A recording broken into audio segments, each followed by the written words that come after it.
رقص بسمل، تحریر نبیلہ عزیز، قسط نمبر 4۔ ماورا مرتضیٰ عافیہ بیگم کی اکلوتی بیٹی ہے۔ فارا کے ساتھ یونیورسٹی میں پڑھتی ہے۔ عافیہ بیگم اس کا اپنی سہیلیوں سے زیادہ ملنا جلنا پسند نہیں کرتی۔ اس کے علاوہ بھی اس پر بہت ساری پابندیاں لگاتی ہیں، جبکہ ماورا خود اعتماد اور اچھی لڑکی ہے۔ عافیہ بیگم اکثر اس سے ناراض رہتی ہیں، البتہ بی گل اس کی حمایتی ہیں۔ فارا اپنی سمینہ خالہ کے بیٹے آفاق یزدانی سے منسوب ہے۔ 2 سال پہلے یہ نسبت آفاق کی پسند سے ٹھہرائی گئی تھی، مگر اب وہ فارا سے لاتعلقی اختیار کیے ہوئے تھا۔ فارا کی والدہ منزہ رحیم اپنی بہن سمینہ سے ملنے کراچی جاتی ہیں۔ آفاق انہیں ایئرپورٹ پر لینے نہیں جاتا، مجبوراً ساشا کو انہیں لینے جانا پڑتا ہے۔ منزہ اور سمینہ کے بھائی رضا حیدر کے 2 بچے ہیں، تیمور حیدر اور عزت حیدر۔ تیمور حیدر بزنس مین ہے اور بہت شاندار پرسنالٹی کا مالک ہے۔ ولید رحمان اس کا بیسٹ فرینڈ ہے۔ اس کی حیثیت بہت کم ہے، مگر دونوں کے درمیان سٹیٹس حائل نہیں ہے۔ عزت اپنی آنکھوں سے یونیورسٹی میں بم دھماکہ ہوتے ہوئے دیکھ کر اپنے حواس کھو دیتی ہے۔ ولید اسے دیکھ کر اس کی جانب لپکتا ہے۔ اسے سنبھال کر وہ تیمور کو فون کرتا ہے۔ تیمور اسے اسپتال لے جاتا ہے۔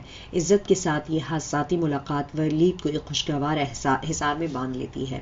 منزہ رحیم آفاق کی بدتہذیبی پر اس سے خفا ہو کر واپس لوٹ آتی ہیں۔ آفاق مسلسل شش و پنج کا شکار ہے۔ صبح 8 بجے کا وقت تھا جب اس کی آنکھ کھلی۔ اس نے اپنے سر کو ذرا سی جنبش دیتے ہوئے اپنے دائیں طرف دیکھا اور بیڈ کی سائڈ ٹیبل پر رکھی تصویر دیکھ کر سمجھ گئی کہ وہ اپنے بیڈ روم میں ہی ہے، ورنہ کل سے دوائیوں کے زیر اثر اس کا ذہن، اس کے اعصاب پوری طرح سے بیدار نہیں ہو پا رہے تھے، اس لیے رات بھی گہری اور بے سود نیند کی آغوش میں گزر گئی تھی۔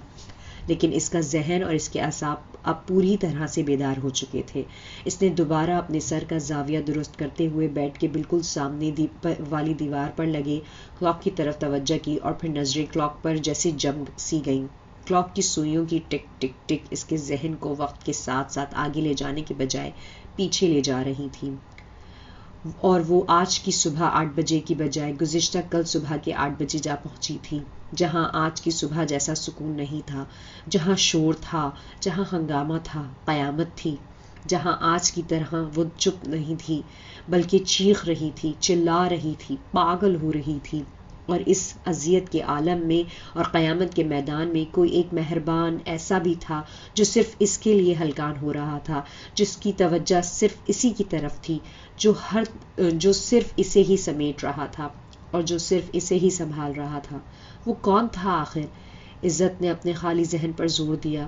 میں ولید ہوں، ولید رحمان، تیمور کا دوست۔ آپ نے یقیناً پہلے بھی مجھے دیکھا ہوگا، شاید آپ کے گھر پہ ہی۔ وہ اس کے آنکھوں میں دیکھتے ہوئے اسے اپنی پہچان کا حوالہ دے رہا تھا۔ اس کے خالی ذہن میں ولید کی آواز گونجی۔ ولید رحمان، اس نے زیر لب دہرایا تھا۔ اس نام کو دہرانے کے ساتھ ہی کل والا واقعہ رفتہ رفتہ اپنی پوری جزیات سمیت اس کے ذہن میں تازہ ہو گیا۔ اسے وہ منظر بھی یاد آ گیا جب وہ ہوش و حواس سے بیگانہ ہو کر ایک دم زمین بوس ہوئی تھی اور اس کے منہ سے شاید اسی کا نام نکلا تھا، ولید۔ عزت بے ساختہ اسے پکارتی ہوئی اٹھ بیٹھی، لیکن جب وہ خود کو زمین کے بجائے اپنے بستر پہ پایا تو ٹھٹک سی گئی۔ وہ کل کو آج تصور کر بیٹھی تھی۔ اس کے ذہن سے یہ نکل گیا تھا کہ کل گزر چکا ہے اور آج موجود ہے، اپنی تمام حقیقتوں سمیت۔ Hello, good morning. وہ اپنے بیڈ پر گمسم سی بیٹھی تھی جب ساشا اچانک اس کے بیڈ روم کا دروازہ کھول کر اندر آ گئی۔ عزت نے چونک کر دیکھا۔ شکر ہے تم ہوش و حواس میں نظر آ رہی ہو، ورنہ میں تو اتنا پریشان ہو رہی تھی کل سے۔ ساشا نے اسے بیڈ پہ بیٹھے دیکھ کر اللہ کا شکر ادا کیا۔ کیوں؟ ایسا کیا ہو گیا تھا مجھے کہ تم اتنی پریشان ہو گئی تھی؟ عزت نے ذرا تلخ سے لہجے میں کہتے ہوئے ساشا کو دیکھا اور اپنے بال سمیٹ کر بیڈ سے اتر آئی۔ اس کا رخ کھڑکی کی طرف تھا۔ واٹ؟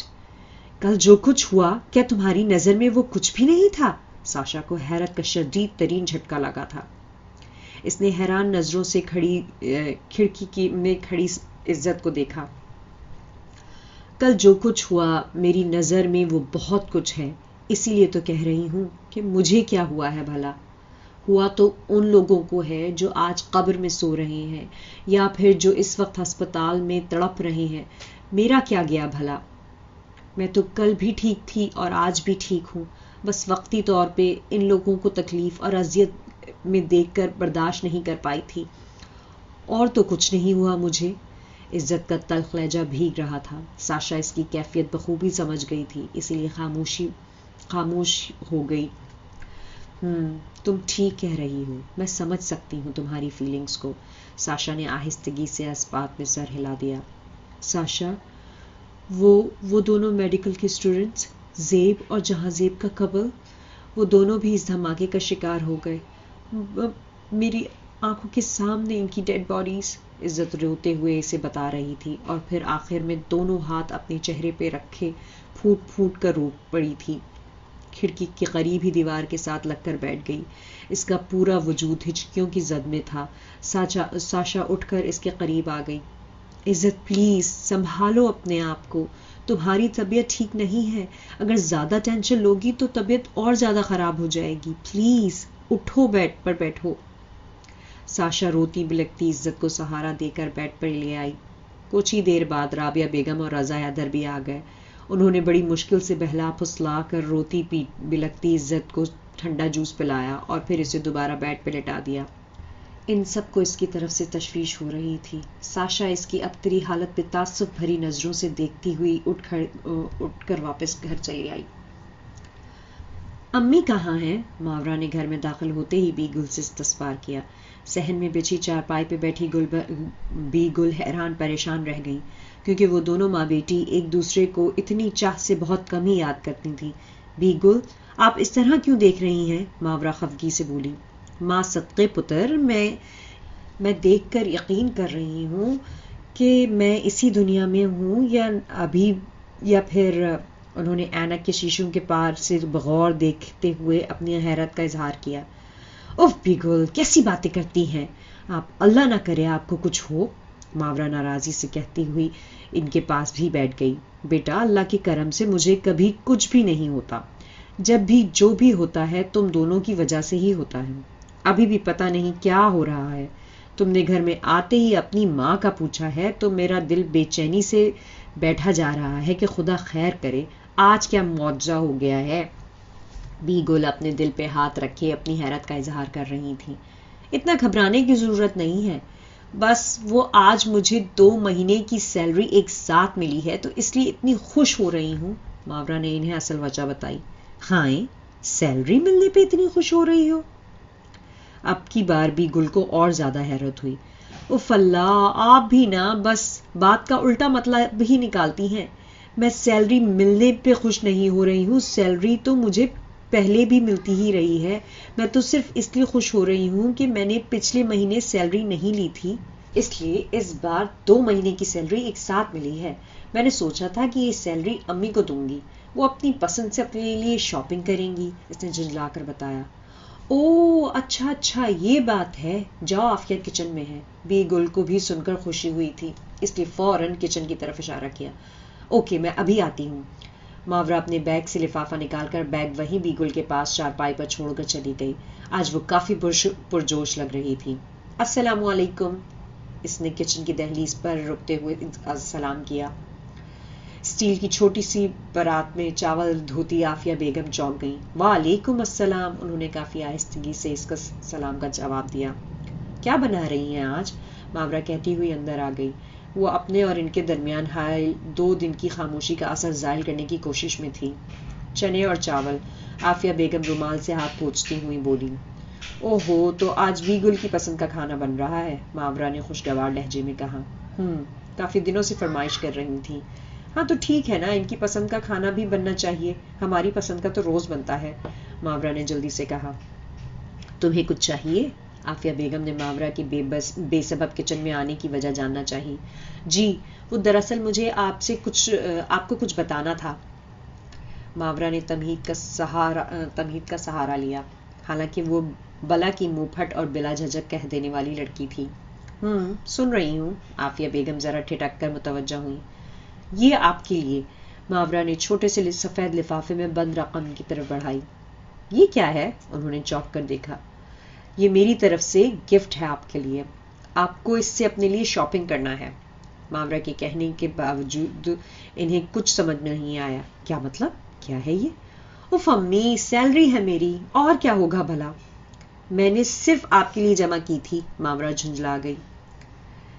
میرے لیے؟ مگر کیوں؟ انہیں حیرانی ہوئی۔ کیونکہ آپ ہمیشہ میری، بالگل کی اور گھر کی ضرورتوں کا خیال رکھتی ہیں، اپنے لیے کبھی کچھ بھی نہیں خریدا آپ نے۔ ٹھیک ہے کہ آپ کی سیلری ہم سب پر خرچ ہو جاتی ہے، لیکن میری سیلری تو آپ پہ خرچ ہو سکتی ہے نا؟ ماورا کے کہنے پہ عافیہ بیگم نے بے ساختہ اس کے چہرے کی سمت دیکھا۔ وہ کم عمر بچوں کی طرح اپنی ماں کے لیے فکر میں مبتلا نظر آ رہی تھی۔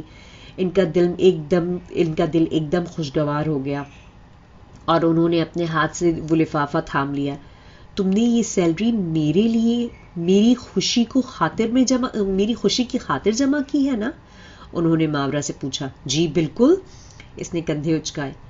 تو پھر میں یہ پیسے جیسے چاہوں جہاں چاہوں خرچ کر سکتی ہوں نا؟ وہ جیسے یقین چاہ رہی تھیں۔ ارے آپ اس طرح کیوں پوچھ رہی ہیں؟ یہ آپ کے لیے گفٹ ہے، آپ کچھ بھی کر سکتی ہیں، مجھ سے کیوں پوچھ رہی ہیں بھلا؟ ماورا نے خفگی سے کہا۔ اوکے، تو پھر یہ لو پیسے، اور تم اپنے لیے ایک اچھا سا موبائل فون لے آؤ، انہوں نے لفافہ اور ماورا کے ہاتھ پہ رکھتے ہوئے کہا۔ Mobile phone? ماورا کو حیرت ہوئی، کیونکہ عافیہ بیگم کو تو موبائل استعمال کرنے کے سخت خلاف تھیں۔ ہاں، موبائل فون، کیونکہ یہ آج کل ہر آدمی کی ضرورت بن چکا ہے، اور آگے جا کر تمہیں بھی اس کی ضرورت پیش آئے گی، اس لیے بہتر ہے کہ تم ابھی لے لو۔ عافیہ بیگم کی بات پہ ماورا کی حالت یوں ہو گئی تھی جیسے ابھی غش کھا کر گر جائے گی۔ لیکن امی، آپ تو، وہ بات مکمل نہیں کر پائی۔ ہاں، میں موبائل فون کے خلاف تھی اور اب بھی ہوں، لیکن اگر محض ضروریات کے وقت استعمال کیا جائے تو بری چیز نہیں ہے، بلکہ سائنس کی ایک بہترین اور کارآمد ایجاد ہے، ہمیں گھر بیٹھے بہت سی چیزوں سے باخبر رکھتی ہے۔ عافیہ بیگم پہ شاید بیگل کے لیکچر کا اثر ہوا تھا کہ وہ اپنی سوچ میں تھوڑی بہت تبدیلی لانے پر مجبور ہو گئی تھیں، اور انہوں نے بیٹی پہ بھروسہ رکھنے کی تھوڑی سی ہمت کر ہی لی تھی۔ لیکن یہ پیسے تو میں نے آپ کو آپ کے لیے دیے ہیں، ماورا حیرت کے مارے کنگ رہ گئی، اس لیے شاید بول ہی نہیں پائی۔ تم نے دیے ہیں اور میں نے لے لیے، اب میں جہاں جی چاہے خرچ کروں، بس بات ختم، انہوں نے ماورا کو مزید کچھ کہنے سے روک دیا۔ لیکن امی، مجھے موبائل فون کا کیا کرنا ہے بھلا؟ نہ مجھے کسی کو کال کرنی ہے، نہ میسیجز، میرے کون سے فرینڈز ہیں جن سے میرا کانٹیکٹ ہوگا؟ میرا کام صرف کمپیوٹر سے ہوتا ہے، اور کمپیوٹر تو آلریڈی ہے میرے پاس، اس نے کندھے اچکائے۔ وہ سب ٹھیک ہے بیٹا، مگر ایگزامز کے بعد جب تم اچھی جاب کے لیے کوشش کرو گی تو موبائل فون ہی تمہیں زیادہ کام دے گا نا، اور جب جاب پر جانے لگو گی تو بھی بآسانی تم سے کانٹیکٹ کر لیا کروں گی، اس طرح مجھے تمہاری طرف سے پریشانی نہیں رہے گی۔ وہ اسے موبائل فون کے فوائد گنوا رہی تھیں۔ مجبوراً ماورا کو چپ ہونا ہی پڑا۔ جب وہ خود چاہ رہی تھی کہ ماورا موبائل فون لے لے تو پھر وہ بار بار انکار کر کے ان سے اختلاف کیوں کرتی؟ انہوں نے اپنی سوچ بدل لی تھی تو یہ ماورا کے لیے ایک خوش آئند بات تھی، لہٰذا اسے خوش ہونا چاہیے تھا۔ چلو اب یہ لو پیسے اور الماری میں رکھو جا کر، کل یونیورسٹی سے واپسی پہ اپنا موبائل اور نمبر لے آنا، انہوں نے لفافہ اس کے ہاتھ میں دباتے ہوئے کافی ہلکے پھلکے سے لہجے میں کہا۔ ماورا چپ چاپ قدرے حیران اور بے یقین سی کچن سے باہر نکل آئی۔ بیگل نے اسے دیکھا تو پاس بلا کر اس کی حیرانی کی وجہ دریافت کی، جس پہ ماورا نے من و ان سب کچھ بتا دیا۔ وہ سن کر مسکرا دیں۔ وہ آج صبح سے بہت مصروف تھا، پورا دن فائلز، لیپ ٹاپ اور میگزینز میں الجھتے ہوئے گزر گیا تھا۔ آج کل گرمیوں کے موسم کا کپڑا دھڑا دھڑ تیار کیا جا رہا تھا، اس لیے آج کل کام کافی زیادہ تھا۔ فیکٹریز کی رونق بھی عروج پہ تھی، ہر طرف ہر جگہ مصروفیات اور کام ہی کام نظر آ رہا تھا۔ اتنے وسیع کاروبار کو اکیلے سنبھالنے کے لیے تیمور حیدر کی ہمت تھی کہ دن رات ایک کیے رکھتا تھا، ہر وقت ہر کام کے لیے چاق و چوبند نظر آتا تھا۔ یہی وجہ تھی کہ وہ اپنے بابا کے بزنس کو چند سال میں ہی بہت اوپر لے آیا تھا۔ مارکیٹ میں اس کی کمپنی کی ایک اپنی ساکھ تھی، پہچان تھی، کپڑے کی quality, colour scheme, designing, printing کا معیار، اور کوئی بھی کمپنی مارکیٹ کو مہیا نہیں کر رہی تھی سوائے اس کی کمپنیز کے۔ اس لیے سیزن میں سب سے زیادہ اسی کے کام کی ڈیمانڈ ہوتی تھی اور وہ اس ڈیمانڈ کو کیش کرتا تھا کیونکہ اس کی کمپنی کا نام مارکیٹ میں ہاتھوں ہاتھ بکتا تھا اور یہی اس کی کامیابی تھی. اس نام کو، اس ذات کو اور اس کامیابی کو برقرار رکھنے کے لیے اسے دن رات محنت کرنی پڑتی تھی. ہر وقت کام میں مصروف رہتا تھا. اسے تو سر اٹھانے کی بھی فرصت نہیں ملتی تھی. آج بھی اس کی مصروفیات کا یہی عالم تھا. صبح سے شام ہو گئی تھی اور وہ ابھی آفس میں ہی تھا. May I come in, sir؟ وہ کسی فائل میں الجھا ہوا تھا جب اس کی پی اے سہرش زمان نے دروازے پہ دستک دے کر اسے اجازت طلب کی تھی. وہ چونک گیا. یس کم ان، اس نے اس بات میں جواب دیا اور سہرش زمان اندر آ گئی. فرمائیے، وہ کافی مصروف سے انداز میں گویا ہوا. سر میٹنگ کنفرم ہو گئی ہے، اس نے اطلاع دی. اچھا، کہاں ہوئی ہے؟ تیمور نے فائل بند کرتے ہوئے پوچھا. فیصل آباد، سہرش زمان نے مختصراً بتایا. فیصل آباد؟ تیمور حیدر چٹک گیا. یس سر، کل 3 بجے آپ کو میٹنگ اٹینڈ کرنے کے لیے فیصل آباد جانا ہوگا. سہرش نے اسے مزید آگاہ کیا. اف، پھر فیصل آباد؟ تیمور جھنجھلا گیا. کیوں سر، کیا آپ کو فیصل آباد جانا پسند نہیں ہے؟ سہرش نے اس کی جھنجھلاہٹ پہ دلچسپی سے دیکھا. کہہ سکتی ہو، تیمور نے سر جھٹکا. سہرش اس کی کوفت پر مسکرا دی. تو آپ نہ جایا کریں. میرا جانا نہ جانا اگر میری پسند پہ ڈپینڈ کرے تو شاید میں نہ ہی جاؤں، لیکن مجبوری ہے، ہر بار جانا ہی پڑتا ہے. تیمور اپنے سامنے پھیلی تمام ضروری فائل سمیٹ کر اٹھ کھڑا ہوا. لیکن میں نے تو سنا ہے کہ کافی اچھا شہر ہے. نو ڈاؤٹ اچھا شہر ہے، لیکن میں جب بھی وہاں گیا ہوں مجھے بوریت ہی محسوس ہوئی ہے.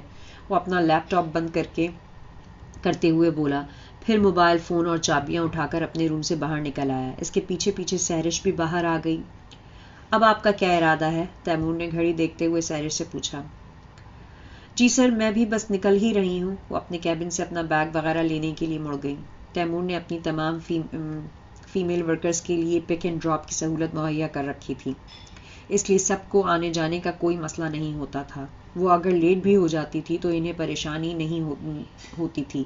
جیسے ہی سہرش کو ڈراپ کرنے کے لیے پارکنگ سے گاڑی رخصت ہوئی تبھی کہیں تیمور نے اپنی گاڑی روڈ پر نکالی. سورج کے غروب ہوتے ہی شہر بھر میں مصنوعی روشنیاں جاگ اٹھتی تھیں. اس وقت بھی روڈ پر ہر طرف روشنیوں کا سیلاب امڈا ہوا نظر آ رہا تھا. تیمور ان دیدہ زیب روشنیوں کی خوبصورتی کو انجوائے کرتا ہوا بڑے سکون سے اپنے گھر کی سمت رواں دواں تھا جب اچانک وہ چونک اٹھا.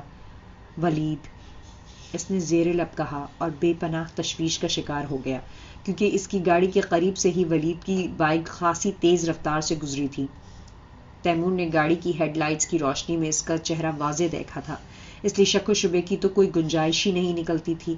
پھر اس کی بائک کے تعاقب میں اتنی ہی رفتار میں پولیس جیپ دیکھ کر تیمور کی پریشانی اور تشویش مزید بڑھ گئی، جس کے نتیجے میں تیمور بھی اپنی گاڑی کی رفتار بڑھانے پر مجبور ہو گیا. اب ولید کی بائک، پولیس جیپ اور تیمور حیدر کی گاڑی روڈ پہ ایک ہی لائن میں ایک دوسرے کے تعاقب میں بھاگ رہی تھی.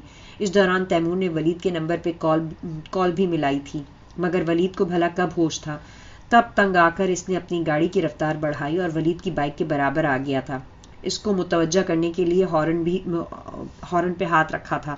اب کی بار ولید نے چونک کر دیکھا. اپنے برابر تیمور کی گاڑی دیکھ کر اس کی بائک کی رفتار کم ہو گئی.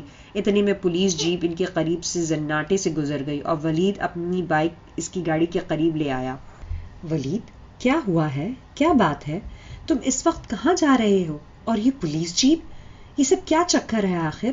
تیمور گاڑی کا شیشہ نیچے کرتے ہوئے شروع ہو گیا تھا. اس کے لہجے میں پریشانی تھی. ڈونٹ وری یار، کچھ نہیں ہوا ہے، سب ٹھیک ہے. میں بس ایک کام سے جا رہا تھا. تم سے بھی بعد میں ملوں گا. ولید عدلت میں تھا. ولید، مجھے صاف صاف بتاؤ کیا چکر ہے؟ آخر کس کام سے جا رہے ہو تم؟ تیمور کو غصہ آ گیا. وہ اتنا پریشان ہو رہا تھا اور ولید کو وہاں سے بھاگنے کی جلدی تھی. پلیز بتاؤں گا، سب بتاؤں گا، بس ابھی مجھے جانے دو. ولید نے اپنی جان بخشی کروانا چاہیے. کب بتاؤ گے؟ تم مجھ سے کچھ چھپا رہے ہو، اسی لیے ٹال دیتے ہو. تیمور گاڑی سے نیچے اتر آیا. یار، تم جب کہو گے تمہیں بتا دوں گا، لیکن ابھی نہیں. ولید کو بے چینی ہو رہی تھی. ٹھیک ہے، تم جاؤ، میں تمہارے واپس آنے تک یہیں انتظار کر رہا ہوں. تیمور نے بات ہی ختم کر دی. ولید ٹھٹک گیا. ارے یار، کیوں پاگل ہو رہے ہو؟ سنسان علاقہ ہے. 2 کروڑ کی گاڑی ہے تمہارے پاس، کیوں بیٹھے بٹھائے اپنے ہی دشمن ہو رہے ہو تم؟ تمہاری گاڑی دیکھ کر تو اچھے بھلے معزز لوگوں کے منہ میں پانی آ جاتا ہے. کوئی چور ڈاکو بھائی دیکھ کر بیٹھا تو اچھا نہیں ہوگا. اس لیے بہتر ہے کہ یہاں ٹھہرنے کے بجائے تم اپنے گھر جاؤ. میں تم سے ملنے آ جاؤں گا. ولید نے اسے سمجھانے کی کوشش کی. ہرگز نہیں، جو بھی ہوگا دیکھا جائے گا. تم کو اگر اتنی پرواہ ہوئی تو جلدی آ جاؤ گے. تیمور وہاں سے جانے کے لیے تیار نہیں تھا. اوکے، تو پھر ایسا کرو کہ تم اسی ریسٹورانٹ میں چلو، وہیں ملتے ہیں. ولید نہیں چاہتا تھا کہ تیمور اس کا یہاں انتظار کرے. ولید، تیمور نے اسے گھورا. پرومس یار، میں بس آ رہا ہوں. ولید نے یقین دہانی کروائی. تیمور لب بیچتا ہوا پلٹ کر گاڑی میں جا بیٹھا. تھینکس. ولید مسکراتا ہوا بائک کو کک لگا کر ہوا ہو گیا. تیمور واپس مصروف شاہراہ کی سمت لوٹ آیا. پورے 50 منٹ گزر چکے تھے اسے ولید کا انتظار کرتے ہوئے، لیکن وہ تھا کہ ابھی تک نہیں آیا تھا. تیمور کا سوچ کر دماغ شل ہو گیا تھا کہ ولید آخر کن کاموں، کن چکروں میں الجھا ہوا ہے. ایسا کون سا کام ہے جو وہ اسے نہیں بتا رہا ہے، جو وہ اس سے چھپا رہا ہے؟ یا وہ کسی غلط کام میں پڑ گیا ہے؟ سچ کہوں، اپنی محبت پہ ندامت سی ہوئی جب بھی دیکھی تیری اتری ہوئی صورت میں نے. ولید اس کے عقب سے شعر پڑھتا ہوا اس کے سامنے ہی ٹیبل کی دوسری جانب کرسی پر آ بیٹھا. تیمور چونک کر متوجہ ہوا. ولید اس کے سامنے بڑے پرسکون انداز میں برجمان تھا، جبکہ تیمور کے چہرے پر تناؤ نظر آ رہا تھا. کیا بات ہے، کیوں اتنے پریشان ہو رہے تھے؟ ولید نے کافی اطمینان سے پوچھا. اصل میں وہ بات کو غیر سنجیدگی سے لینا چاہتا تھا، لیکن تیمور کی طرف ایسے کوئی بھی آثار دکھائی نہیں دے رہے تھے. وہ مکمل سنجیدگی اور خاموشی کے لبادے میں تھا اور اپنے سامنے بیٹھے ولید کو تنقیدی اور کھوجتی ہوئی نظروں سے دیکھ رہا تھا. کھانا آرڈر کروں، کھاؤ گے؟ ولید نے بات گھمانے کی کوشش کی. نہیں. تیمور کا لہجہ بہت سخت تھا. کیوں نہیں؟ تمہارے ڈنر کا ٹائم تو تقریباً ہو ہی چکا ہے، ولید نے نارمل سے انداز میں کہا. ولید، یہ تم گھما کس کو رہے ہو؟ تیمور نے تیکھے لہجے میں پوچھا، جس پہ ولید ایک دم قہقہا لگا کر ہنسنے لگا. ہا ہا ہا ہا ہا. تم کو اور بھلا کس کو؟ ولید کے لہجے میں بھرپور شرارت تھی. کیا ایسا ممکن ہے؟ تیمور نے سوالیہ نظروں سے دیکھا. ہے بھی اور نہیں بھی. آخر دوست کس کے ہو؟ ویسے یار بلا کی ذہین ہو. تمہاری ذہانت کا تو متعارف ہو گیا ہوں میں. ولید نے اس کی ذہانت کا اعتراف کیا، لیکن تیمور کو اس سے کوئی غرض نہیں تھی. وہ اس وقت ولید کی باتوں کا کوئی نوٹس لینے کے موڈ میں نہیں تھا. ذہین تو تم بھی بلا کے ہو، ہاتھ نہیں آتے. تیمور طنزیہ انداز میں بولا.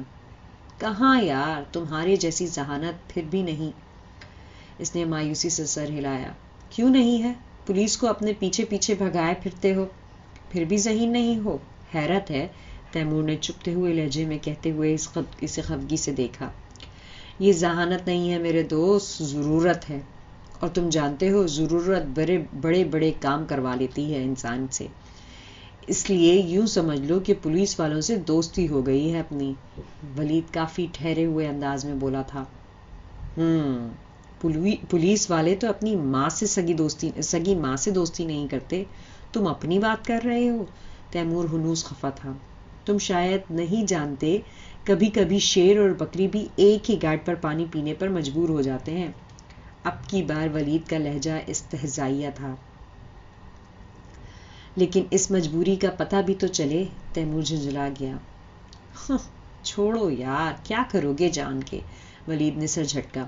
ولید، میں جاننا چاہتا ہوں تم آخر کیا کام کرتے ہو. اس روز تم نے مجھے یہ تو بتا دیا تھا کہ تمہیں جاب ملی ہے، لیکن تم نے یہ نہیں بتایا تھا کہ کیا جاب ملی ہے اور کہاں ملی ہے. تیمور کو غصہ آ گیا. اس نے سخت لہجے میں کہا، ورنہ وہ غصے سے ذرا پرہیز ہی کرتا تھا. حال دل کہنے سے خودداری نے روکا ہم کو. اس نے پوچھا تو بس ہم نے بتایا ہی نہیں. ولید نے ایک اور شعر کو درمیان میں گھسیٹا. تیمور لب بیچ کے رہ گیا. وہ اپنا غصہ بمشکل ضبط کر رہا تھا. ولید سنبھل کے بیٹھ گیا اور ایک گہری سانس کھینچ لی. مجھے ایک نیوز چینل میں جاب ملی ہے as a crime reporter. Walid نے تیمور کے سر پہ دھماکہ کیا. تیمور اس کے دھماکے کے زیر اثر شاک سا رہ گیا کیونکہ وہ شروع سے ہی جرنلزم کو ناپسند کرتا تھا. As a crime reporter? Taimur نے زیر لب دہرایا. As a crime reporter.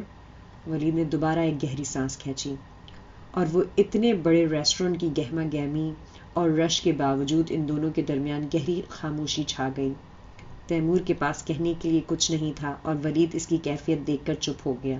اسے تیمور کے ایسے رد عمل کا پہلے ہی سے اندازہ تھا، اسی لیے تو وہ اتنے دنوں سے اسے بتا نہیں رہا تھا.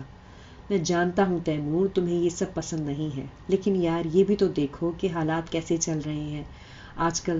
میں اکیلا ہوتا تو بات اور تھی، لیکن میرے ساتھ 3 اور لوگ بھی ہیں جو صرف میری ذمہ داری ہیں، اور ان کے لیے مجھے کچھ نہ کچھ تو کرنا ہی تھا نا. ولید بھی سنجیدگی کے دائرے میں آ چکا تھا.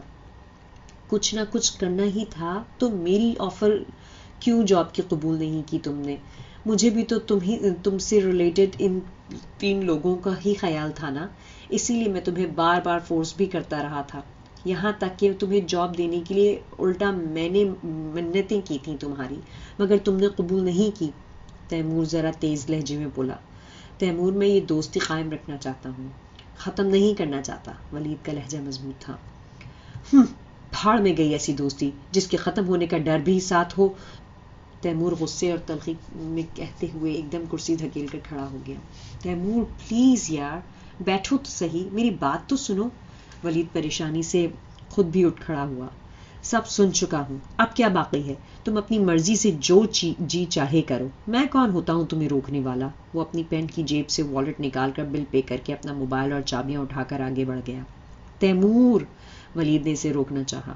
سوری، میں پہلے ہی کافی لیٹ ہو چکا ہوں، اللہ حافظ. وہ کہہ کر مزید وہاں رکا نہیں تھا اور لمبے لمبے ڈگ بھرتا سیڑھیاں اتر گیا تھا اور ولید وہیں کھڑا دیکھتا رہ گیا تھا. پھر غصے اور بے بسی سے پلٹ کر قریب پڑی کرسی کو ہی ٹھوکر مار کر چلا گیا. اگلی ہی گلی میں رہتا ہے اور ملنے تک نہیں آتا. کہتا ہے تکلیف کیا کرنا، ہم تم میں تو پیار کا ناتا ہے. وہ ٹی وی لاؤنج میں صوفے پہ ساکت بیٹھی سامنے ٹی وی اسکرین کی سمت میں دیکھ رہی تھی، لیکن ذہنی طور پہ یہ غیر حاضر تھی. اس کا ذہن کہیں سے کہیں پہنچا ہوا تھا کیونکہ منظر رحیم آج ہی کراچی سے واپس آئی تھیں اور اندر سے کافی پریشان اور ڈسٹرب سی لگ رہی تھیں. لیکن بظاہر انہوں نے ایسا کچھ بھی محسوس ہونے نہیں دیا تھا، مگر فارا پھر بھی بھانپ چکی تھی کہ کوئی نہ کوئی بات ضرور ہے اور وہ اس سے چھپا رہی ہیں. اس لیے اس کے دل کو بھی دھڑکا سا لگ گیا تھا اور وہ گمسم سی ہو گئی تھی. فارا، فارا! منظر رحیم کے پکارنے پر فارا ایک دم ہڑبڑا کے متوجہ ہوئی. جی مامی. اس نے بڑی مشکل سے اپنے ذہن کو حاضر کیا تھا. تم ابھی تک جاگ رہی ہو؟ ٹائم دیکھا ہے تم نے؟ منظر رحیم کسی کام سے اپنے بیڈ روم سے باہر نکلی تھی، لیکن ٹی وی لاؤنج کی لائٹ جلتی دیکھ کر اس طرف آ گئیں. اوہ سوری مامی، مووی دیکھتے ہوئے ٹائم کا احساس ہی نہیں ہوا. فارا سامنے والی کلاک پہ 1 بجے کا ٹائم دیکھ کر فوراً صوفے سے اٹھ کھڑی ہوئی تھی اور منظر رحیم حیران رہ گئی کیونکہ سامنے ٹی وی اسکرین پہ کوئی مووی نہیں، ٹاک شو چل رہا تھا اور وہ بھی بے آواز کیونکہ ٹی وی کا والیوم بند تھا. فارا! انہوں نے ریموٹ اٹھا کر ٹی وی بند کرتے ہوئے اسے پکارا. لاؤنج سے باہر نکلتی فارا کے قدم ٹٹک گئے. جی مامی، کیا کوئی پریشانی ہے تمہیں؟ وہ اس کے قریب آ گئیں. نہیں، کوئی پریشانی نہیں ہے، اس نے انکار کر دیا. پھر کیا بات ہے؟ وہ خود بھی پریشان تھی. کوئی بات نہیں ہے مامی، یو ڈونٹ وری، آپ آرام کریں، میں بھی سونے کے لیے جا رہی ہوں. Good night. وہ لاپرواہی ظاہر کرتی آرام سے کہہ کر وہاں سے نکل آئی، لیکن اپنے بیڈ روم میں آ کر وہ حق تک رہ گئی. اس کے بیڈ پہ رکھے موبائل پہ آفاق یزدانی کے نمبر سے 11 مسڈ کالز تھیں. فارا کو یقین نہیں آیا کہ آفاق یزدانی اس کے نمبر پہ کال کرتا رہا ہے. ابھی وہ اپنے موبائل کی اسکرین پہ درج 11 مسڈ کالز بغور آنکھیں پھیلا کر دیکھنے اور یقین کرنے میں مصروف تھی کہ اچانک اس کے موبائل کی اسکرین جلنے بجھنے لگی جہاں آفاق یزدانی کا نام روشن ہو رہا تھا. فارا رحیم کا دل بند ہونے لگا اور پھر چند لمحے یوں ہی دل کو سنبھالنے میں گزر گئے، لیکن پھر اس ڈر سے کہ کہیں کال بند نہ ہو جائے اس نے فوراً ہی کال ریسیو کر لی. مگر پھر بھی اس میں اتنی ہمت نہیں تھی کہ وہ ہیلو کہتی یا پھر سلام کرتی، اس لیے کال ریسیو کرنے کے باوجود خاموش رہی۔ دوسری طرف آفاق بھی خاموشی کے اس احساس کو محسوس کر چکا تھا۔ السلام علیکم۔ گہری سانس کھینچتے ہوئے آفاق نے خود ہی خاموشی کی اس دیوار کو گرا دیا۔ وعلیکم السلام۔ فارا نے بمشکل اس کے سلام کا جواب دیا۔ اس کے حلق سے آواز ہی نہیں نکل رہی تھی۔ کیسی ہو؟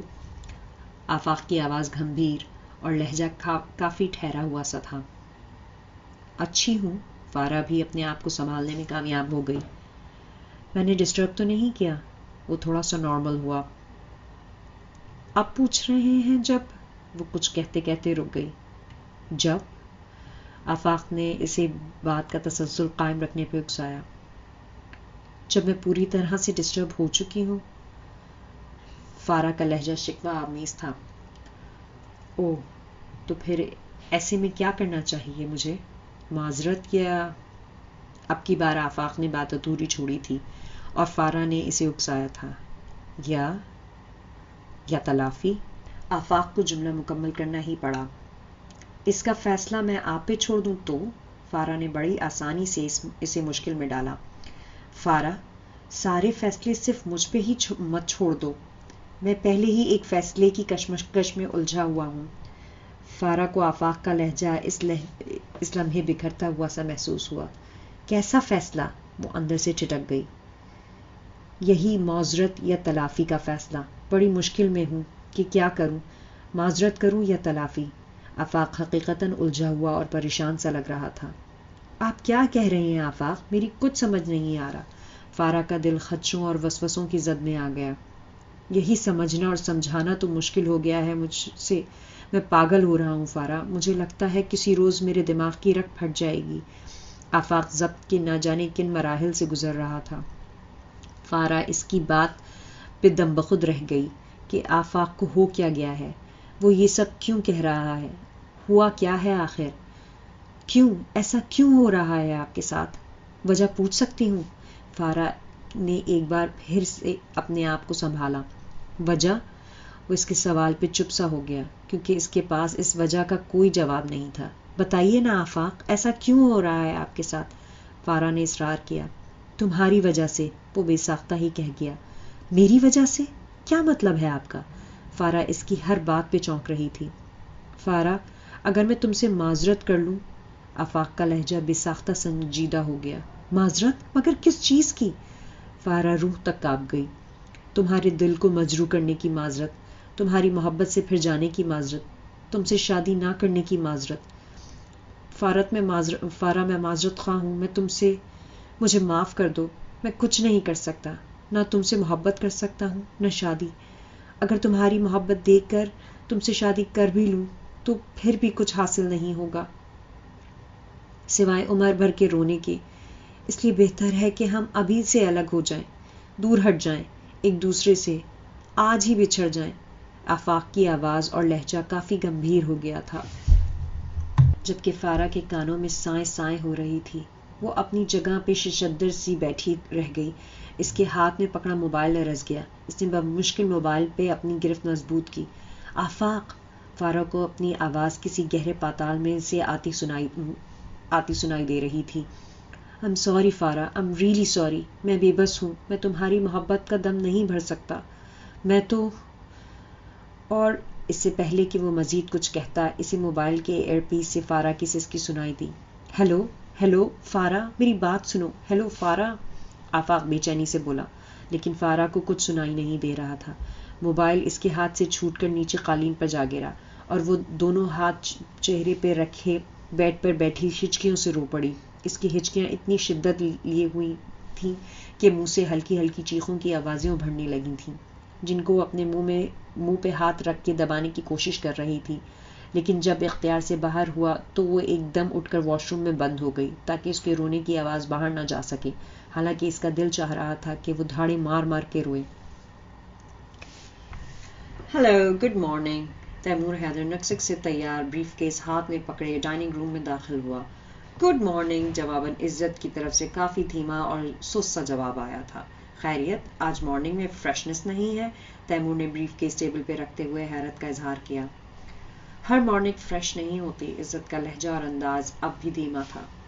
ہر مارننگ فریش نہیں ہوتی، لوگ اسے فریش بناتے ہیں، اور ہماری مارننگ تمہاری وجہ سے فریش ہوتی ہے میری جان.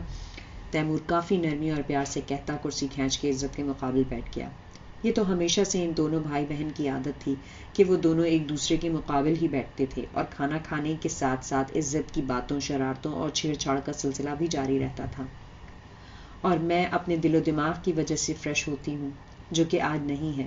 عزت نے آہستگی سے جوس کا گلاس قریب کھینچ لیا. رابعہ بیگم اس وقت ان دونوں کے لیے فریش جوس بنواتی تھیں. کیوں؟ کیا ابھی تک طبیعت ٹھیک نہیں ہوئی تمہاری؟ تیمور نے بھی اپنے سامنے رکھا جوس کا گلاس اٹھا لیا.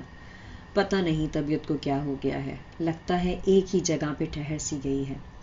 عزت کے لہجے میں اداسی گھلی ہوئی تھی. میرے ساتھ چلو گی؟ تیمور نے جوس کا گھونٹ بھرتے ہوئے پوچھا. کہاں؟ عزت کا سوال قدرے بے تاثر سا تھا. فیصلہ آباد. تیمور نے لاپرواہی سے کہا. فیصلہ آباد؟ آپ فیصلہ آباد جا رہے ہیں؟ اسے حیرت ہوئی. ایک میٹنگ کے سلسلے میں جا رہا ہوں. چلو گی؟ تیمور نے اس کی طبیعت کے پیش نظر اسے یہ پیشکش کی تھی. میرا وہاں کیا کام؟ عزت نے کندھے اچکائے. فارا اور حماد وغیرہ سے مل لینا، طبیعت کچھ فریش ہو جائے گی. تیمور نے مشورہ دیا. یعنی کہ میں یہ خراب موڈ لے کر وہاں جاؤں؟ ضرورت ہی کیا ہے بھلا، اس سے تو بہتر ہے کہ گھر ہی میں بیٹھی رہوں. عزت نے نفی میں سر ہلاتے ہوئے انکار کر دیا. خراب موڈ کو بہتر کرنے کے لیے ہی تو کہہ رہا ہوں. پر آئی ایم سوری، میرا کہیں بھی جانے کو دل نہیں چاہ رہا. Okay, as you wish. Taimur نے بھی کندھے اچکاتے ہوئے جوس کا گلاس دوبارہ ہونٹوں سے لگا لیا. تم جاؤ گے منزہ کے گھر؟ رضا حیدر نے ان دونوں کی گفتگو ختم ہونے کے بعد اخبار سمیٹتے ہوئے پوچھا. ٹائم ملا تو ضرور جاؤں گا، ورنہ نہیں. اس نے بات ہی ختم کر دی. اس طرح اچھا نہیں لگتا بیٹا. اگر فیصلہ آباد جا ہی رہے ہو تو ان کے گھر بھی چلے جانا. پچھلی بار بھی منزہ خفا ہو رہی تھیں کہ تیمور فیصلہ آباد آ کر بھی ہمارے گھر نہیں آیا. رابعہ بیگم نے اسے سمجھایا. لیکن موم، ہر بار ان کے گھر جانا بھی تو اچھا نہیں لگتا نا. حماد اور رحیم انکل تو اپنے اپنے کام میں بزی ہوتے ہیں، کبھی آفس میں، کبھی شہر سے باہر، اور کبھی ملک سے ہی باہر ہوتے ہیں. ایسے میں گھر پہ صرف منزہ آنٹی اور فارا ہوتی ہیں. مجھے مناسب نہیں لگتا کہ میں جا کر ان کے پاس بیٹھ جاؤں. مہینے میں اگر مجھے 4 بار فیصلہ آباد جانا پڑتا ہے تو ضروری تو نہیں ہے نا کہ 4 بار مجھے ان کے گھر بھی جانا پڑے.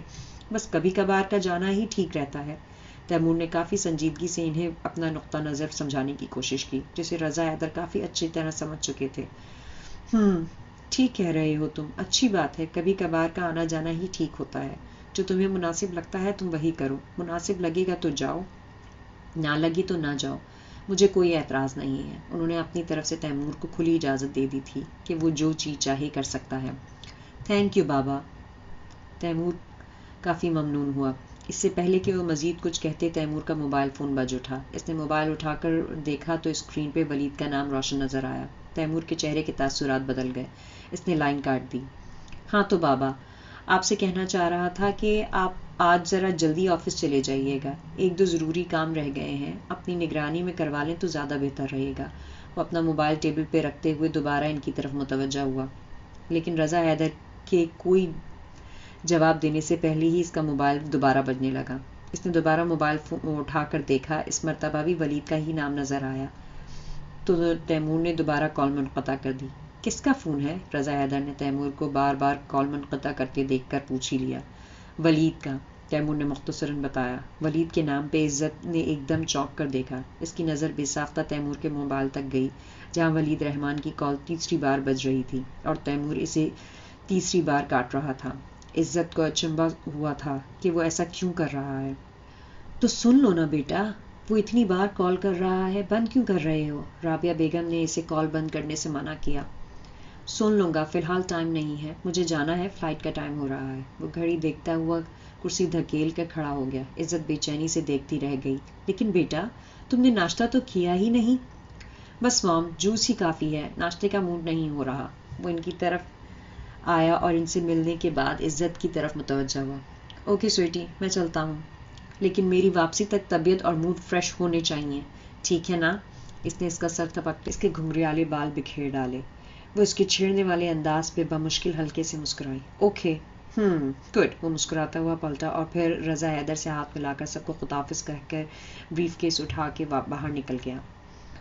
اف، یہ لائٹ کب آئے گی؟ مجھے دیر ہو رہی ہے۔ ماورا کو کوف کے مارے ادھر سے ادھر چکر کاٹتے ہوئے بجلی کا انتظار کر رہی تھی۔ اسے یونیورسٹی جانا تھا لیکن کپڑے ابھی استری نہیں ہوئے تھے۔ رات کو جب لائٹ آئی تھی تبھی میں نے تم سے کہا تھا کہ کپڑے استری کر لو، مگر مجال ہے کہ تم کسی بات پہ دھیان دو، عافیہ بیگم نے خفگی سے کہا۔ امی، آپ کو پتہ بھی ہے کہ میں اس وقت کمپیوٹر پہ بزی تھی، ایک ضروری کام نمٹانا تھا۔ اگر کپڑے پریس کرنے کے لیے اٹھ جاتی تو اتنے میں لائٹ بھی آف ہو جاتی۔ ماورا جھنجلا گئی۔ افسوس کہ کبھی کبھی وقت پڑنے پر یہ دونوں ہی عقل سے کام نہیں لیتی، عقل ہوتے ہوئے بھی بے عقلوں جیسی باتیں کرتی ہیں۔ بیگل نے اپنے سفید روئی سے بالوں میں کنگھی پھیرتے ہوئے انتہائی افسوس کا اظہار کیا۔ کیا مطلب ہے آپ کا؟ ماورا ان کی سم پلٹی۔ مطلب یہ ہے کہ جو نئے کپڑے سلوائے رکھے ہوئے ہیں وہ پہن جاؤ۔ کیا ضروری ہے کہ تمہیں انہی کپڑوں کو استری کر کے انہی کو پہن کے جانا ہے؟ بیگل نے انہیں اپنی عقل سے مشورہ دیا اور ماورا ٹھٹک گئی۔ ارے واہ بیگل، کیا کمال کا حل نکالا ہے آپ نے، مجھے اپنا نیا سوٹ تو یاد ہی نہیں تھا۔ ماورا حیرت اور خوشی کا اظہار کرتی اندر کمرے میں کی طرف بھاگی۔ بیگل مسکراتے ہوئے نفی میں سر ہلا کر رہ گئی اور تھوڑی دیر بعد ماورا وائٹ اور گرے امتزاج کے سوٹ میں ملبوس سادگی سے تیار ہو کر باہر نکل آئی، لیکن اسے دیکھ کر اپنے کمرے کی طرف بڑھتی عافیہ بیگم کے قدم ٹھٹک کے رک گئے۔ ماورا کی سادہ سی تیاری پر بھی ان کی نظریں ٹھہر سی گئی تھیں، کیونکہ وہ اتنی سادگی کے باوجود بھی بہت خوبصورت اور پرکشش لگ رہی تھی۔ ان کا دل سہم سا گیا، شاید اس لیے کہ وہ ان کے دل میں ایک ماں کا دل تھا، سوچوں اور خدشوں سے لبریز۔ لگتا ہے کہ آج کچھ زیادہ ہی اچھی لگ رہی ہوں، مخالف پارٹی کی نظریں ہی نہیں ہٹ رہی۔ ماورا نے عافیہ بیگم کی نظروں کی محویت نوٹ کرتے ہوئے بیگل کے قریب آ کر شرارت سے اشارہ کیا، جس پہ عافیہ بیگم بھی چونک گئیں۔ لگتا تو کچھ ایسا ہی ہے۔ بیگل بھی اپنے سر ہلاتے ہوئے مسکرائیں۔ پھر یہ کہ اس صورتحال میں نظر اتاری جانی چاہیے، بیگل نے بھی مشورہ دیا۔ مخالف پارٹی جس نظر سے بھی دیکھے لیکن پھر بھی مجھے نظر نہیں لگا سکتی، اس کا تو مجھے 100% یقین ہے، ماورا نے پورے یقین سے کہا۔ عافیہ بیگم سر جھٹک کر اندر چلی گئیں۔ لو جی، مخالف پارٹی تو منظر سے ہی ہٹ گئی، اس لیے بہتر ہے کہ اب مجھے بھی نکلنا چاہیے۔ ماورا مسکراتی ہوئی اپنا بیگ اٹھا کر خود بھی اٹھ گئی۔ اس کے خدا حافظ کہنے کے بعد پیچھے ان دونوں نے ہی فی امان اللہ کہا۔ آج اس کا موڈ بہت خوشگوار تھا اور اس کے موڈ کی یہ خوشگواریت یونیورسٹی پہنچنے تک اس کے ساتھ رہی تھی، لیکن یونیورسٹی پہنچتے ہی اس کی ساری خوشی اور تازگی مان پڑ گئی، کیونکہ اس کی نظروں کے سامنے فارا کا چہرہ تھا اور اس کے چہرے پہ سجی خوبصورت آنکھیں سرخ اور روئی روئی سی لگ رہی تھیں، جن کو دیکھتے ہی ماورا بھاگ گئی کہ ضرور محبت نے کوئی نیا ستم ڈھایا ہے یا کوئی نئی چال چلی ہے، لیکن ماورا نے پھر بھی استفار کرنے سے گریز کیا اور معمول کی طرح پیش آئی۔ ہیلو، کیسی ہو؟ ماورا اپنا بیگ گود میں رکھتے ہوئے اس کے قریب ہی سیڑھیوں پہ بیٹھ گئی۔ ٹھیک ہوں، تم سناؤ کیسی ہو؟ بہت فریش اور بہت پیاری لگ رہی ہو، فارا نے اسے سرتاپا دیکھتے ہوئے تعریف کی، لیکن ماورا کو اس کی تعریف پہ خوشی نہیں بلکہ اس کی آواز پہ حیرت ہوئی تھی۔ اس کی آواز کافی بھاری اور بوجھل ہو رہی تھی، صاف ظاہر ہوتا تھا کہ وہ کافی زیادہ روئی ہے، اتنا شدید کہ آنسو اس کی آنکھوں اور حلق میں خراشیں ڈال گئے ہیں۔ تھینک یو، لیکن تم تو ایکسٹرا پیاری لگ رہی ہو، اتنی کہ بار بار دیکھنے کو دل چاہ رہا ہے۔ ماورا بہت کوشش کے باوجود بھی خود کو کچھ کہنے سے باز نہیں رکھ پائی۔ ہاں، انسان جب تماشا بنتا ہے تو اسے اسی طرح بار بار دیکھنے کو دل چاہتا ہے۔ فارا کے لہجے میں تلخی اتر آئی تھی، یوں جیسے وہ اپنا خود مذاق اڑا رہی ہو۔ انسان کی اپنی حرکتیں ہیں کہ اسے سب کے سامنے تماشا بناتی ہیں میری جان، ورنہ کس میں اتنی جرت ہے کہ وہ اتنی آسانی سے اٹھ کر آپ کو تماشا بنا دے؟ ماورا کا لہجہ طنزیہ اور تیکھا ہو گیا۔ انسان کی حرکتیں اسے سب کے سامنے تماشا بناتی ہیں نا، لیکن مجھے تو محبت تماشا بنا رہی ہے۔ میں نے تو کوئی ایسی ویسی حرکت بھی نہیں کی، بس صرف محبت کی ہے، فارا بے بس اور گلوگیر لہجے میں کہتے ہوئے پھٹ پڑی اور آنسو رخساروں پر بہہ آئے۔ بیگل کہتی ہیں کہ محبت سے بڑا مداری تو تمہیں پوری دنیا میں نہیں ملے گا، کوئی مر کے بھی اس مداری کے ہاتھ نہ لگے، کیونکہ اس کا بنایا ہوا تماشا 10-20 لوگ نہیں پوری دنیا دیکھتی ہے۔ تماشا ایک انسان بنتا ہے اور تماشائی پوری دنیا، اور اس تماشا اور تماشائی کے بیچ مداری کون ہوتا ہے؟ محبت، اور صرف محبت۔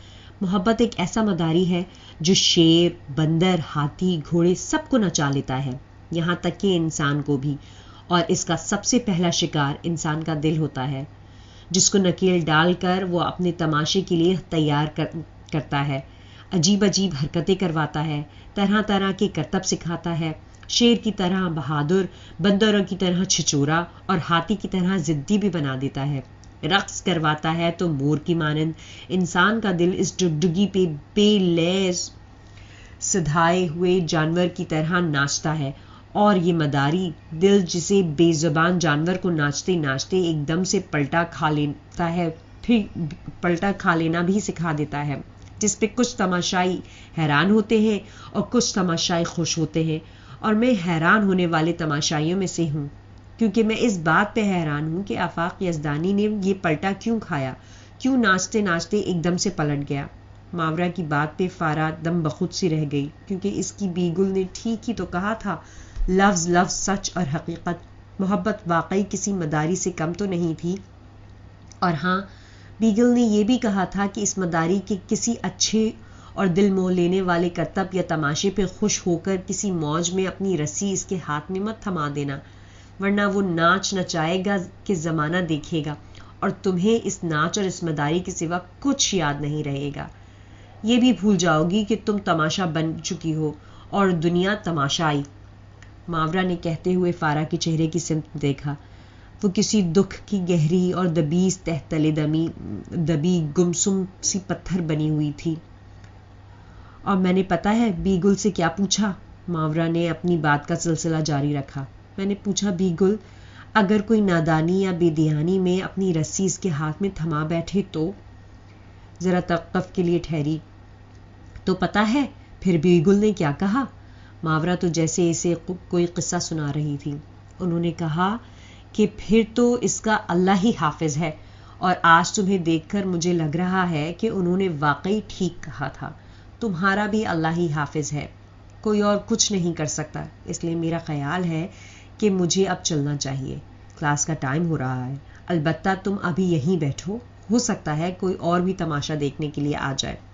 ماورا اپنی کلائی پہ بندھی گھڑی میں ٹائم دیکھتی اٹھ کھڑی ہوئی، کیونکہ پہلی کلاس شروع ہونے میں بس چند ہی منٹ رہ گئے تھے۔ اور میں یہ سب مذاق میں نہیں کہہ رہی، سیریس کہہ رہی ہوں، یہ رونی صورت لے کر غم کا اشتہار بنی یوں بیچ راستے میں بیٹھو گی تو تماشا ہی بنو گی، اس لیے بہتر ہے کہ کسی اور جگہ کا انتخاب کر لو۔ اوکے، سی یو لیٹر، ماورا طنزیہ لہجے میں کہہ کر وہاں سے چلی گئی۔ فارا کا دل چاہا کہ چیخ چیخ کر روئے اور پوری دنیا کو اکٹھا کر لے اور اپنی ذات کا خود ہی تماشا بنا دے، لیکن افسوس کہ وہ ایسا بھی نہیں کر سکتی تھی۔ وہ ایئرپورٹ سے نکل کر ابھی باہر لاؤنج میں آیا ہی تھا کہ حیران رہ گیا، اس کے عین سامنے ہی حماد کھڑا تھا۔ وہ ایئرپورٹ سے نکل کر ابھی باہر لاؤنج میں آیا ہی تھا کہ حیران رہ گیا، اس کے عین سامنے ہی حماد کھڑا تھا۔ تیمور حیران ہوا کہ وہ اسے ہی ریسیو کرنے کے لیے آیا تھا۔ السلام علیکم، کیسے ہیں جناب؟ حماد نے قریب آتے ہوئے مسافے کے لیے ہاتھ بڑھایا۔ وعلیکم السلام، تم یہاں کیسے؟ تیمور نے اس سے ہاتھ ملاتے ہوئے اسے اپنی حیرت کا اظہار کیا۔ کیوں، کیا میں دہشت گرد ہوں جو یہاں ایئرپورٹ پہ نہیں آ سکتا؟ جواباً حماد نے مصنوعی حیرت سے کہا۔ ارے نہیں یار، میں اس لیے کہہ رہا ہوں کہ میرے یہاں آنے کا تو کسی کو بھی پتہ نہیں تھا۔ تیمور نے اپنی حیرانی کی وجہ بتائی۔ بے شک پتہ نہیں تھا، لیکن ہماری سورس بھی بہت دور تک ہے جناب۔ حماد دو معنی اور مبہم سے انداز میں مسکرایا۔ کیا مطلب ہے؟ کیا ساشا نے؟ تیمور نے بے ساختہ پوچھا، جس پہ حماد بھی بے ساختہ ہی قہقہہ لگا کر ہنسا۔ بالکل کریکٹ پہنچے ہو یار، کراچی میں میری سب سے بگ اینڈ فاسٹ سورس وہی تو ہے۔ حماد کافی محظوظ ہوا۔ امیزنگ یار، اتنی شاندار سورس، تیمور خاصا متاثر ہوا۔ تمہیں کیا پتا یار کتنے فائدے ہیں اس چیز کے؟ وہ تیمور کی حیرانی انجوائے کرتا اس کے ساتھ چلتے ہوئے پارکنگ کی سمت بڑھا۔ کس چیز کے؟ یہی منگنی اور محبت وغیرہ کے۔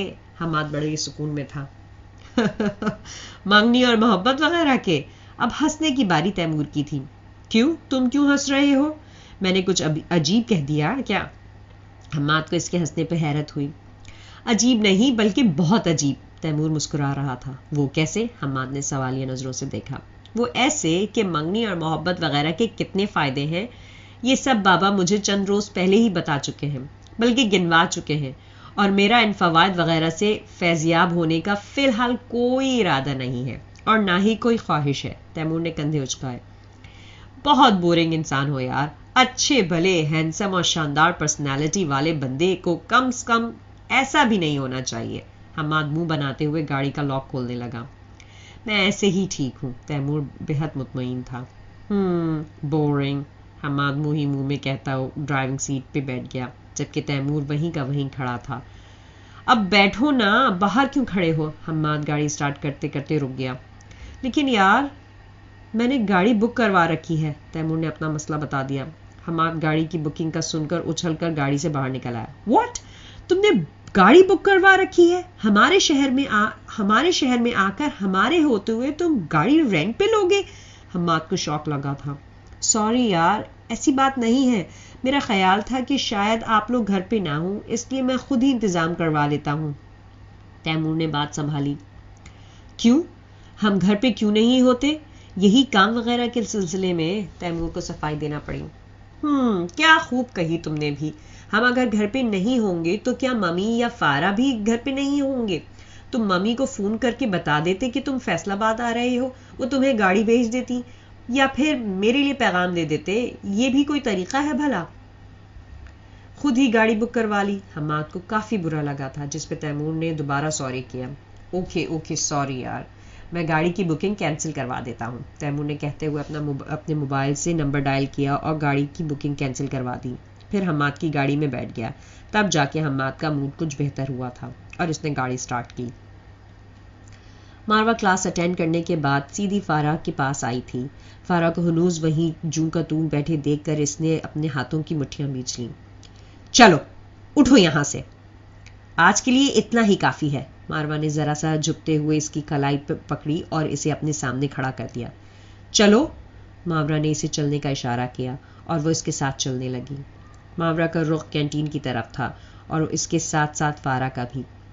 بیٹھو، ماورا نے خود ہی آگے بڑھ کے اس کے لیے کرسی کھینچ کے اسے بیٹھنے کے لیے کہا اور چابی کی گڑیا کی طرح اس کے اشارے پر وہ کرسی پر بیٹھ گئی۔ کچھ دیر بعد ماورا نے ویٹر کو آرڈر دینے کے بعد فارغ ہو کر کافی فرصت کے ساتھ اس کی طرف متوجہ ہوئی۔ ہاں اب بولو، کیا ہوا ہے؟ کیوں تماشا بنی بیٹھی ہو؟ ماورا کی نظریں فارا کے چہرے پہ تھیں۔ رات کو اس کا فون آیا تھا، فارا کی آواز بے حد دھیمی تھی۔ کس کا فون؟ ماورا نے کافی سنجیدگی سے استفسار کیا۔ اسی کا جو محبت میں غلام نہیں ہو سکا۔ فارا کی کیفیت بہت عجیب سی ہو رہی تھی۔ کیا کہنے کے لیے؟ ماورا نے بے چینی سے پوچھا۔ یہی کہ میں معذرت خواہ ہوں۔ فارا کے لہجے میں تلخی اور نمی کی آمیزش گھل رہی تھی۔ معذرت خواہ؟ مگر کس لیے؟ ماورا الجھ سی گئی۔ محبت میں غلام نہ ہونے کے لیے۔ وہ بڑی مشکل سے اپنے آنسو ضبط کر رہی تھی۔ مطلب؟ ماورا ٹھٹکی۔ مطلب یہ کہ وہ کسی بھی طور پر میرا غلام نہیں ہو سکتا، نہ مجھ سے محبت کر کے نہ مجھ سے شادی کر کے، اس لیے وہ فون کر کے معذرت خواہ ہو رہا تھا۔ وہ نہ جانے کیسے خود پہ ضبط کیے بیٹھی تھی اور اس کی باتوں کے جواب دے رہی تھی۔ اوہ، تو پھر تم نے کیا کہا؟ اس کی معذرت قبول کر لی؟ بخش دیا اسے؟ ماورا کا لہجہ اور انداز بدل چکا تھا۔ جس نے میری محبت قبول نہیں کی، میں اس کی معذرت کیسے قبول کر لیتی ہوں بھلا؟ بخش دینا آسان تو نہیں، بخشنے میں بھی کچھ وقت لگتا ہے۔ فارا کے آنسو ایک دم پلکوں سے جھلکے۔ یعنی مستقبل میں بخش دو گی؟ ماورا کا انداز تمسخرانہ تھا۔ تو اور کیا کروں؟ کیا سزا دوں اسے؟ اس نے نہ صحیح میں نے تو محبت کی ہے نا، 2 سال محبت کی ہے اس سے، اور اب یہ 2 سال کی محبت تیسرے سال میں نظر آنے لگی ہے سب کو، اس کے گھر والوں کو بھی اور میرے گھر والوں کو بھی۔ اس 2 سال کی محبت میں وہ میرا غلام نہیں بن سکا، لیکن میں تو اس کی کنیز بن چکی ہوں نا، اور میں تو وہی کروں گی نا جو وہ کہے گا، آخر میں اس کی کنیز جو ٹھہری۔ فارا روتے روتے جذباتی ہو گئی، اور اس جذباتی پن میں اس کی آواز اتنی بلند ہو چکی تھی کہ اس کے آس پاس کی میزوں پہ بیٹھے اسٹوڈنٹس بھی اس کی طرف متوجہ ہو چکے تھے۔ مزید تماشا مت برو فارا، سب دیکھ رہے ہیں، ماورا نے اسے دبے دبے لہجے میں تنبیہ کی۔ تماشا بن چکا ہے ماورا، تماشا بن چکا ہے، اور میں یہ بھی جانتی ہوں کہ سب دیکھ رہے ہیں، اور یہ بھی جانتی ہوں کہ ابھی اور بھی بہت لوگ دیکھیں گے۔ اب کی بار وہ بمشکل خود پہ قابو پاتے ہوئے گھٹی گھٹی آواز میں بولی، دیکھو فارا، میرا خیال ہے کہ تمہاری طبیعت ٹھیک نہیں ہے، تمہیں اس وقت گھر جانا چاہیے۔ ماورا نے اس کی حالت کی پیش نظر اسے وہاں سے بھیجنا چاہا۔ نہیں، میں ٹھیک ہوں، اب بس تم مجھ سے اس ٹاپک پہ کوئی بھی بات مت کرو، مجھے جتنا رونا تھا رو لیا، اب اور نہیں۔ فارا نے اپنے دونوں ہاتھوں سے رگڑ کر آنسو پوچھتے ہوئے ایک گہری سانس کھینچی، اور محض چند لمحوں میں ہی خود کو سنبھال لینے میں ایک کامیاب کوشش کی۔ اور پھر واقعی باقی کا پورا دن ان دونوں کے درمیان دوبارہ اس موضوع پہ کوئی اور بات نہیں ہوئی تھی، اس لیے باقی کا دن قدرے اچھا گزر گیا۔ انہیں 4 بجے یونیورسٹی سے فارغ ہونا تھا تو وہ دونوں ہی گیٹ سے باہر نکل آئیں۔ آؤ میں تمہیں ڈراپ کر دیتی ہوں، فارا نے گیٹ سے نکلتے ہی اسے پیشکش کی۔ نو تھینکس یار، مجھے ابھی مارکیٹ جانا ہے، ماورا نے نفی میں سر ہلایا۔ مارکیٹ؟ فارا نے سوالیہ نظروں سے دیکھا۔ وہ دراصل مجھے موبائل سیٹ اور سم کارڈ لینا ہے، ماورا نے کافی نارمل سے انداز میں بتایا تھا، لیکن فارا کو حیرت کا جھٹکا لگا۔ ریئلی؟ تم موبائل لے رہی ہو؟ آف کورس یار، بتایا تو ہے، لیکن یار مجھے یقین نہیں آ رہا، آنٹی نے تمہیں اجازت کیسے دے دی؟ فارا حد سے زیادہ حیران تھی۔ میں نے موبائل لینے کے لیے ان سے اجازت نہیں لی، بلکہ انہوں نے تو خود مجھ سے کہا کہ تم موبائل لے لو، ماورا نے اسے مزید حیران کیا۔ حیرت کی بات ہے یار، یہ سب کیسے ہو گیا؟ فارا کو ماورا کی موبائل لینے کا سن کر جہاں بے حد حیرت ہوئی تھی وہیں بے انتہا خوشی بھی ہوئی تھی، کیونکہ اس کی ایک ہی تو دوست تھی، اس کے پاس بھی موبائل کی سہولت موجود نہیں تھی۔ کب ہوا، کیسے ہوا، کیوں ہوا، یہ تو نہیں پتا، بس ہو گیا، اتنا ضرور جانتی ہوں، ماورا نے کندھے اچکائے۔ اوکے، جو بھی ہوا ہے اچھا ہوا ہے، تم بس جاؤ اور موبائل لے آؤ، اور سم کارڈ ایکٹیویٹ کرتے ہی مجھے فون کرنا۔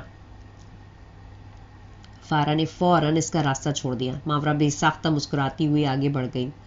5:30 وہ میٹنگ سے فارغ ہو کر میٹنگ ہال سے باہر نکلا ہی تھا کہ اس کا سیل فون بج اٹھا۔ ہیلو، کال کرنے والا حماد تھا، اس لیے اس نے فوراً کال ریسیو کی۔ میٹنگ ختم ہوئی؟ حماد کو کسی کام سے جانا پڑ گیا تھا، لیکن پھر بھی اس کا دھیان تیمور کی طرف ہی تھا، اسے اس کی فکر ہو رہی تھی، اس لیے بار بار SMS اور فون کالز کر رہا تھا۔ ہاں ابھی فارغ ہوا ہوں، تیمور اس سے بات کرتا پارکنگ میں آ گیا۔ ڈرائیور کو بھیجوں؟ حماد اپنی گاڑی بھی تیمور کے پاس ہی چھوڑ گیا تھا۔ ارے نہیں یار، اس کی ضرورت نہیں ہے، میں خود ڈرائیو کر لوں گا، تیمور نے اسے منع کیا تھا۔ تو پھر گھر پہنچ رہے ہو نا؟ ظاہر ہے بھائی، اور کہاں جانا ہے؟ تیمور گاڑی کا دروازہ کھول کر بریف کیس فرنٹ سیٹ پہ رکھ کر خود ڈرائیونگ سیٹ پہ بیٹھ گیا۔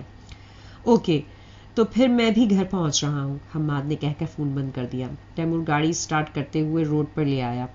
اجنبی شہر کی اجنبی سڑکیں اور اجنبی گاڑی کا اجنبی ماحول اسے بہت عجیب سا محسوس ہو رہا تھا، کیونکہ اس شہر کے باسیوں میں وہ خود بھی ایک اجنبی تھا، لیکن وہ نہیں جانتا تھا کہ یہ اجنبی شہر چند لمحوں میں ہی اس کے لیے بہت خوبصورت، پرکشش اور اپنے پن کا روپ دھار جائے گا، اور اسے اس شہر کا ماحول، اس گاڑی اور ان سڑکوں سے بھی رغبت ہو جائے گی۔ اس کی زندگی میں یہ شام سے پہلے کا وقت ٹھہر جائے گا، اس کی سوچوں کا جہان آباد ہو جائے گا، اور وہ ان سوچوں سے فرصت کے لیے بھی ترسے گا، یا پھر یہ کہ اس حبس زدن دن کا یہ تنگ اور قلیل وقت اس کی دنیا بدل کر رکھ دے گا۔ بہرحال جو بھی تھا، بس چند لمحوں کا دورانیہ اور ایک نظر کی بھول تیمور حیدر کے سے سب کچھ سمیٹ کر لے گئی۔ برسوں سے قید پنچھی اڑ چکا تھا، اور وہ خالی ہاتھ رہ گیا۔ ہوا بس اتنا تھا کہ اس کی گاڑی ٹریفک جام میں پھنس گئی تھی، کیونکہ اس روڈ پہ گندم سے لدا ٹرالر الٹ گیا تھا اور روڈ بلاک ہو چکا تھا، اس لیے اب روڈ پہ گاڑیوں کا ایک ازدحام جمع تھا۔ شہری اپنی اپنی گاڑیوں میں بیٹھے راستہ صاف ہونے کا انتظار میں جھنجھلائے جا رہے تھے، کیونکہ ٹریفک کا ازدحام اس حد تک بڑھ چکا تھا کہ اب نہ آگے کا کوئی راستہ سجائی دے رہا تھا نہ پیچھے کا، بس ہر طرف شور ہی شور سنائی دے رہا تھا۔ ایسے میں تیمور نے باہر کے ماحول سے آگاہ ہونے کے لیے ذرا گاڑی کا شیشہ نیچے کیا تھا، اور اس کی نظر شیشے کی قید سے رہا ہوتے ہی آسمان تک جا پہنچی۔ تیمور حیدر کو تو وہ آسمان کی مانند ہی لگی تھی، اپنی جگہ پہ قائم دائم، اٹل اور پرسکون، یوں جیسے دنیا اس کے نیچے اس کے تابع تھی، کیونکہ اس کی شخصیت اور اس کی ذات کا غرور اس کے لاتعلق انداز سے ہی جھلک رہا تھا، اور تیمور حیدر ذرا فاصلے پہ کھڑی بس کی بڑی سی کھڑکی کی سمت دیکھتا رہ گیا تھا۔ باقی آئندہ۔ شکریہ۔